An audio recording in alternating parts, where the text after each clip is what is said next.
On a tous déjà eu cette impression, non? De voir certaines personnes avancer à une vitesse folle, alors que d'autres ont l'air de patiner. Alors, dans cette analyse, on va décortiquer ce qui fait vraiment la différence et voir comment on peut concrètement accélérer sa propre progression.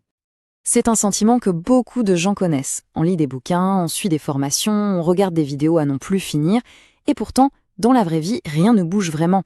C'est hyper frustrant et c'est justement ce problème qu'on va aller creuser ensemble.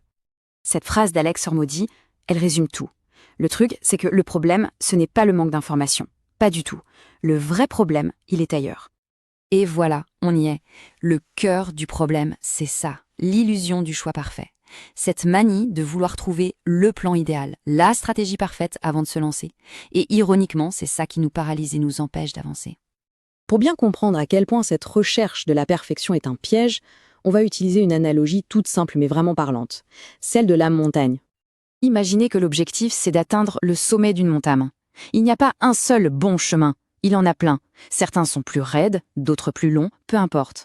Le point crucial, ce n'est pas de passer des semaines à chercher le chemin parfait, mais d'en choisir un, et surtout, de continuer à grimper.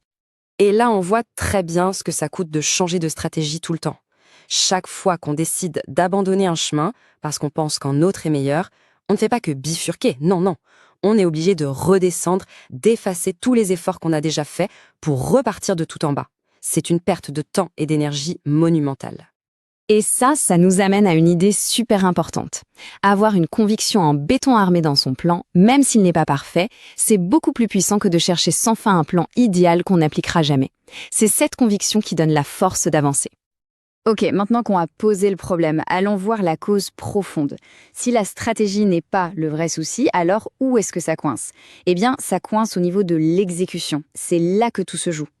Regardez cet exemple concret. À un moment, Hormozy gérait 9 business différents en même temps. 9! Le résultat?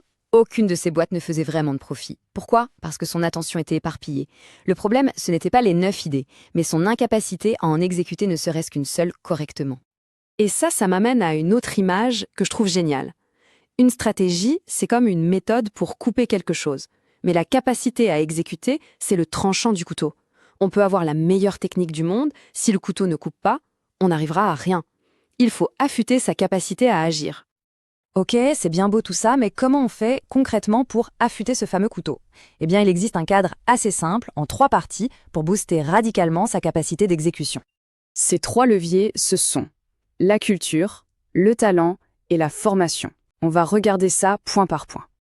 Allez, on attaque avec la culture. Et là, on ne parle pas de mots à la mode affichés sur un mur. La culture d'une organisation, au fond, c'est tout simple. C'est l'ensemble des choses qui sont récompensées et des choses qui sont punies.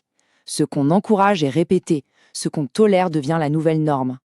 Et pour construire cette culture, jour après jour, il y a un outil super simple et direct. C'est le feedback. Commencer, arrêter, continuer. Ça rend les attentes hyper claires et ça permet de renforcer ou de corriger tes comportements très concrètement. On passe au deuxième levier, le talent. Le principe de base est simple. La qualité de l'exécution d'une équipe dépend directement de la qualité de ses membres. Et c'est là qu'il y a une opportunité de dingue, souvent sous-estimée.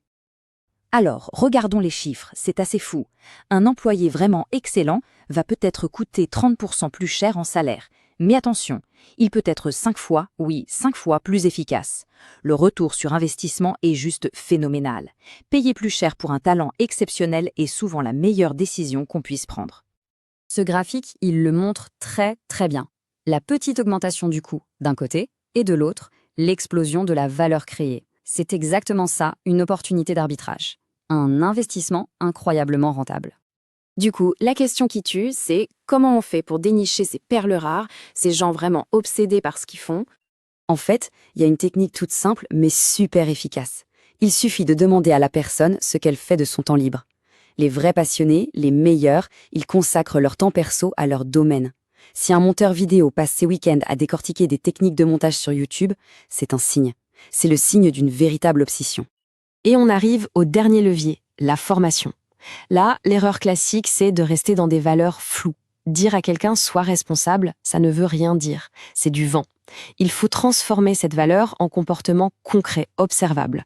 Au lieu de dire « sois responsable », on dit « envoie ton rapport tous les vendredis à 17h ». C'est clair, c'est mesurable et on peut former quelqu'un à le faire. Bon, on a vu pas mal de choses. Si on met tout ça bout à bout, un plan correct, une culture de la performance, des talents obsédés et une formation claire, quel est l'ingrédient final qui lie tout ça? Voilà l'idée la plus importante à retenir. L'avantage ultime, ce n'est ni le génie, ni la chance. C'est l'endurance. C'est la capacité à s'accrocher à son chemin, à traverser les moments de doute, de douleur, d'incertitude et à tenir plus longtemps que tous les autres. La plupart des gens abandonnent bien avant. Au final, la vraie question, ce n'est pas quel est le plan parfait. C'est de se demander quel est cet unique chemin que l'on est prêt à suivre avec une conviction absolue, malgré les obstacles, jusqu'à atteindre le sommet.